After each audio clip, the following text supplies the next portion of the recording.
देखिए, बुलडोज़र का धर्म जो ढूंढ रहे हैं उन्हें आतंकवाद का धर्म भी ढूंढना चाहिए। जब आतंकवाद की घटनाएं होती हैं तो बुरहान वानी को एक शिक्षक का यतीम बेटा कहा जाता है।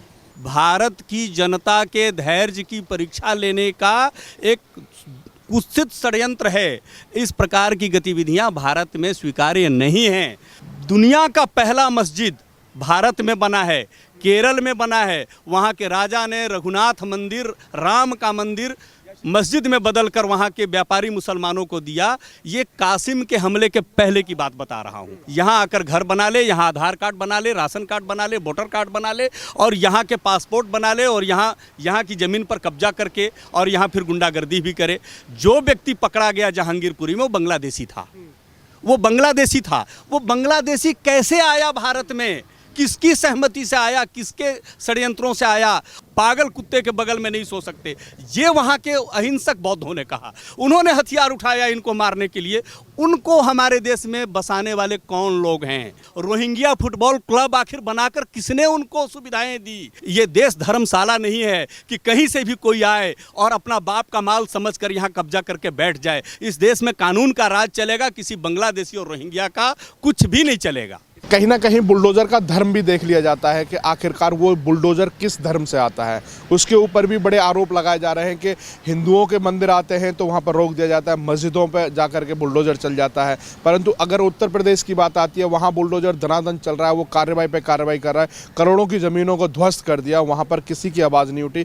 अगर बात करें हम राजस्थान की, तो राजस्थान में 300 साल पुराना मंदिर को उठा दिया गया, उस पर कोई किसी की आवाज़ नहीं चली। देखिए, बुलडोज़र का धर्म जो ढूंढ रहे हैं उन्हें आतंकवाद का धर्म भी ढूंढना चाहिए। जब आतंकवाद की घटनाएं होती हैं तो बुरहान वानी को एक शिक्षक का यतीम बेटा कहा जाता है। और जब कहीं कोई आतंकवादी बाटला हाउस या कहीं मारे जाते हैं, पकड़े जाते हैं, तो उनके बारे में कहा जाता है कि आतंकवाद का धर्म नहीं होता। उनको बुलडोज़र का धर्म दिख जाता है, जो जीव नहीं है, निर्जीव पदार्थ का भी, एक गाड़ी का भी, एक मैकेनिकल थिंग का भी धर्म दिख जाता है। ये उनकी कुत्सित मानसिकता का द्योतक है। हाँ, सबसे बड़ी बात अगर हम बात करें कि जिस तरीके से जो कार्रवाई चल रही है, अब पहले हिजाब पर बवाल हुआ, तब सुप्रीम कोर्ट की बात नहीं मानने को तैयार थे, कहा कि हमारे धर्म अलाउ नहीं करता है, हमारे धर्म तो ये कहता है। वो सेलेक्टिव मानते हैं। कभी सुप्रीम कोर्ट को मानते हैं जब उनको सूट करता है, कभी सुप्रीम कोर्ट को बिल्कुल नकारते हैं जब उनको सूट नहीं करता है। तो सुप्रीम कोर्ट को आप मानते हो या नहीं मानते हो? भारत के संविधान को मानते हो या नहीं मानते हो? ये पहले क्लियर करो। आप भारत की नागरिकता पसंद करते हो कि नहीं करते हो, ये पहले पसंद करो, ये पहले चुनो। आप दोनों बातें नहीं कह सकते एक साथ। हिजाब का जो विवाद है वो संजोग नहीं है, वो इंसिडेंटली घटी हुई घटना नहीं है, वह संजोग नहीं, एक प्रयोग है। भारत की जनता के धैर्य की परीक्षा लेने का एक कुत्सित षड्यंत्र है। इस प्रकार की गतिविधियां भारत में स्वीकार्य नहीं हैं। भारत की धरती पर जहां हम इतनी सहनशीलता का परिचय देते आए, हजारों वर्ष के आक्रमण को भी हम झेल कर सबको गले लगाते आए, यदि उस जनता को ये कहा जाता है कि आप हिजाब टॉलरेट नहीं करते हो, आप फलाना चीज़ टॉलरेट नहीं करते हो, हमें इनटॉलरेंट बताया जाता है, किसी की पत्नी को रात में अचानक 12 बजे डर लगने लग जाता है, किसी को यहाँ भारत में रहने में खौफ दिखने लग जाता है, तो उसको सोचना चाहिए कि इस देश के संविधान का सम्मान उसको करना है कि नहीं, इस देश की नागरिकता का सम्मान करना है कि नहीं। दुनिया के बहुत सारे देश उनको वेलकम करने के लिए तैयार होंगे। वो जाएं, दूसरे देश की नागरिकता ले लें जिनको भारत पसंद नहीं है। और जो हमारे देश के नागरिक हैं उनका पूरा सम्मान है, जो भारत के संविधान का सम्मान करते हैं उनका पूरा सम्मान है। उनके मत पंथ से हमें कभी कोई समस्या नहीं रही, आगे भी नहीं रहेगी। आगे भी हम उनका सम्मान करते हैं। हम सहजीविता में विश्वास करते हैं, साथ साथ जीवन जीने में विश्वास करते हैं, एक दूसरे का सम्मान करते हुए साथ चलने, साथ जीने में विश्वास करते हैं। हमें कभी किसी से कोई परहेज नहीं रहा। हमने तो जो हमारे पास आया सबको हमने गले लगाया, सबका आदर किया। दुनिया का पहला मस्जिद भारत में बना है, केरल में बना है। वहाँ के राजा ने रघुनाथ मंदिर, राम का मंदिर मस्जिद में बदलकर वहाँ के व्यापारी मुसलमानों को दिया। ये कासिम के हमले के पहले की बात बता रहा हूँ, जब भारत में इस्लामिक हमले नहीं हुए थे तब की बात बता रहा हूँ। मक्का और मदीना में बाद में मस्जिद बने हैं, पहले भारत में मस्जिद बना है। पहला और दूसरा दुनिया का मस्जिद भारत ने बना के दिया। तो हम सहनशील थे, हम सबका सम्मान करते थे, आज भी करते हैं। इसीलिए भारत में सब सुख चैन से रहते हैं। तो मैं एक निवेदन ज़रूर करना चाहता हूँ, सामान्य मुसलमानों को भड़काने की कोशिश ना करें। ये चंद जिहादी लोग, ये चंद आतंकी मानसिकता के लोग भारत की जनता के सुख चैन को छीनने का षड्यंत्र ना करें। जहाँ भी कहीं कानून सम्मत कार्रवाई हो रही है, इलीगल कंस्ट्रक्शन के खिलाफ कार्रवाई हो रही है, इलीगल गतिविधियों के खिलाफ कार्रवाई हो रही है, वो कानून के दायरे में है, कानून सम्मत बनी हुई बॉडीज़ के डिसीजन से हुआ है, उनके अधिकार क्षेत्र में हुआ है, चाहे वो राज्य सरकारों ने किया हो, चाहे वो एमसीडी ने किया हो या एनडीएमसी ने किया हो या किसी भी शहर के म्यूनसिपल कॉरपोरेशन या लोकल बॉडीज़ ने किया होगा। ये उनका अधिकार है और किसी को भी कहीं भी गैर कानूनी कंस्ट्रक्शन कर लेने का अधिकार नहीं है, चाहे वो हिंदू हो या मुसलमान हो या ईसाई हो या किसी भी और मत पंथ मजहब का व्यक्ति हो। भारत की धरती पर कानून के दायरे में ही उसको सब कुछ करने का अधिकार है। मुरारी जी, अब बात अगर निकली है तो बहुत दूर तक जाने वाली है, क्योंकि अब बात हनुमान चालीसा पे पहुंच गई, अजान पे पहुंच गई, लाउड स्पीकर पे पहुंच गई। अगर दिल्ली के अंदर इलीगल कंस्ट्रक्शन पर अगर कार्रवाई होती है तो वहां पर रोहिंग्याज और घुसपैठियों की भी चर्चा होना बहुत ज़रूरी हो जाती है। जहांगीरपुरी में जब ग्राउंड रिपोर्टिंग करने गए तो वहाँ के लोग कह रहे हैं कि यहाँ पर आए दिन इस तरह की घटनाएँ होती हैं, लूटपाट होती है। जब से ही ये कार्रवाई हुई है उसके बाद से ये लूटपाट बंद हो गई हैं। देखिए, एक बात तो मैं ये कहूँगा कि एक डेसिबल वैल्यू होती है साउंड की, उस डेसिबल वैल्यू के अधिक सीमा में जाकर कहीं भी लाउड स्पीकर बजाना पहले से ही अलाउड नहीं है। पहले से ही रात्रि 10 बजे से सुबह 6 बजे तक इस बीच में लाउड स्पीकर कहीं भी बजाना अलाउड नहीं है। पूरे देश में कानून है और अलग अलग शहरों में वहाँ की लोकल इकाइयों ने भी साउंड पर कानून बनाए हुए हैं। यदि कोई बहुत डेसिबल वैल्यू का साउंड बजाता है तो उसको कभी भी सरकारी संस्थाओं को रोक देने का अधिकार है, वो लाउड स्पीकर उतार देने का अधिकार है। देश का कानून है। यदि कोई कानून का सम्मान नहीं करता तो ये उनकी समस्या है। बांग्लादेशी और घुसपैठियों की बात अब कहीं ना कहीं बहुत जोरों पर पकड़ना शुरू हो गई है। आपने जो घुसपैठ की बात कही, जो हमारे देश के नागरिक हैं वो हमारे हैं, वो हमारे हैं, हमारे अपने लोग हैं, वो हमारे, चाहे वो मुसलमान हो या ईसाई हो, वो हमारे हैं।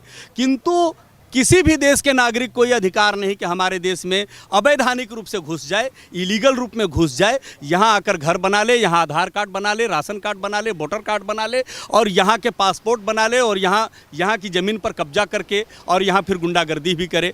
जो व्यक्ति पकड़ा गया जहांगीरपुरी में वो बांग्लादेशी था, वो बांग्लादेशी था। वो बांग्लादेशी कैसे आया भारत में, किसकी सहमति से आया, किसके षड्यंत्रों से आया? और इतने मोटे मोटे सोने के चेन पहनकर उसके 10 उंगलियों में अंगूठियां दिख रही थी सोने की। इतना अकूत धन कहाँ से कमाया? एक कबाड़ का काम करने वाला व्यक्ति ऊंचाई तक कैसे पहुंचा?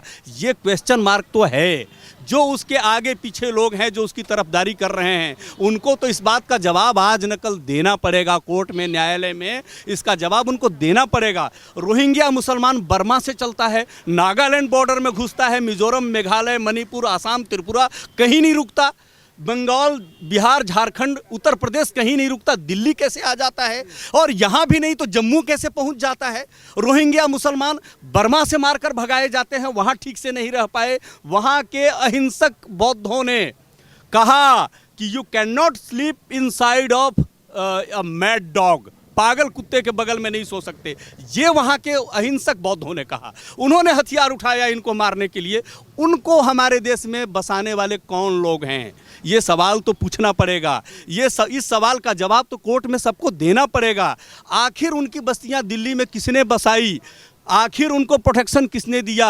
रोहिंग्या फुटबॉल क्लब आखिर बनाकर किसने उनको सुविधाएं दी? ये पूछना तो पड़ेगा। इस सवाल के दायरे में कौन आता है मतलब ये नहीं है। भारत के संविधान के अंतर्गत बने हुए कानूनों से कौन खेल रहा है ये तो पूछना पड़ेगा।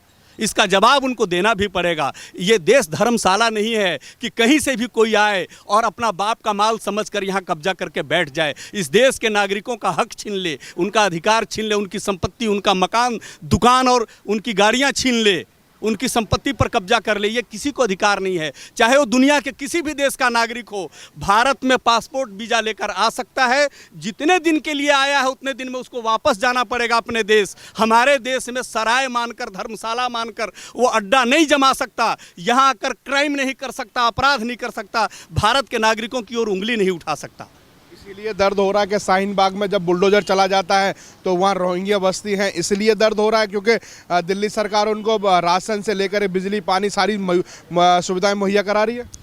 यदि आप गलत लोगों को प्रोटेक्शन दे रहे हैं, यदि आप अपराधियों को पाल रहे हैं, यदि आप अवैध घुसपैठियों को पाल रहे हैं, उन घुसपैठियों को अपना फाइटिंग फोर्स डिक्लेयर कर रहे हैं, यदि आप उनको लड़ने वाला योद्धा डिक्लेयर कर रहे हैं और ये कहते हैं आप कि ये हमारे लिए लड़ने वाले सबसे ताकतवर लोग हैं, तो जब कार्रवाई होगी तो उनको दुख होगा, उनकी तिलमिलाहट होगी, उनको चुभन होगी। और उनको चुभन होगी, इससे भारत के संविधान को कोई समस्या नहीं है। उनको चुभना ही चाहिए, उनको खराब लगना ही चाहिए। इस देश में कानून का राज चलेगा, किसी बांग्लादेशी और रोहिंग्या का कुछ भी नहीं चलेगा। इसीलिए संजय सिंह बार बार चिल्ला रहे हैं कि बीजेपी के दफ्तर पर बुलडोजर चलना चाहिए या फिर अमित शाह के मकान पर बुलडोजर चलना चाहिए, इसीलिए बिलबिलाना शुरुआत हो गई। बिलबिला रहे हैं क्योंकि उन्होंने रोहिंग्या मुसलमानों को पालने का लगातार प्रयास किया है। और यदि अमित शाह का घर इलीगल लैंड पर बना है, उसका कोई उनके पास पेपर नहीं है, उन्होंने कब्जा किया है, तो उनका भी घर टूटना चाहिए। यदि बीजेपी का दफ्तर सरकारी जमीन पर अवैध कब्जा करके बना है तो बुलडोजर चलना चाहिए। लेकिन यदि संजय सिंह का घर बना है इलीगल जमीन पर तो संजय सिंह के घर पर भी बुलडोजर चलना चाहिए। यदि केजरीवाल ने अवैध कब्जा किया है तो केजरीवाल के घर पर भी बुलडोजर चलना चाहिए। उंगली एक तरफ क्यों? आखिर कानून सबके लिए बराबर है। भारत के संविधान ने राइट टू इक्वलिटी भारत की हर एक जनता को, 135 करोड़ जनता को दिया है। राइट टू फ्रीडम सबको दिया है। Right to life also means right to live with dignity, सम्मान के साथ जीवन जीने का अधिकार दिया है। ये संजय सिंह और केजरीवाल कौन होते हैं भारत की जनता को अपमानित करने वाले? ये कौन होते हैं भारत के संविधान को अपमानित करने वाले? इलीगल बातें करने वाले कौन होते हैं? इलीगल लोगों को प्रोटेक्शन देने वाले ये कौन होते हैं? इनको जनता ने चुना है, ये जनता के साथ छल क्यों कर रहे हैं? दिल्ली की जनता को ये पूछना चाहिए इनसे। सबसे पहले अब तो आम आदमी पार्टी का जो मुख्य कार्यालय उस पर जो फुटपाथ पर जो कब्जा किया हुआ है वहीं से शुरुआत हो जानी चाहिए। यदि उनका इलीगल कब्जा है तो वो हटना चाहिए। जब कानून की बात आप करोगे तो एक के लिए नहीं होगा, कानून तो सबके लिए बराबर है। यदि आप बीजेपी के कार्यालय की ओर उंगली उठाते हो तो बीजेपी के कार्यालय का पेपर चेक किया जाए। 100 मीटर की दूरियां हैं दोनों ऑफिसों के, उसका पेपर चेक किया जाए।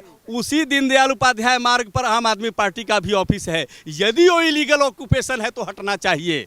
यदि इलीगल ऑक्यूपेशन किसी भी पार्टी ने किया है, किसी भी नेता ने किया है, वो हटना चाहिए। कानून का राज चलना चाहिए। किसी नेता की मनमानी इस देश में नहीं चलनी चाहिए।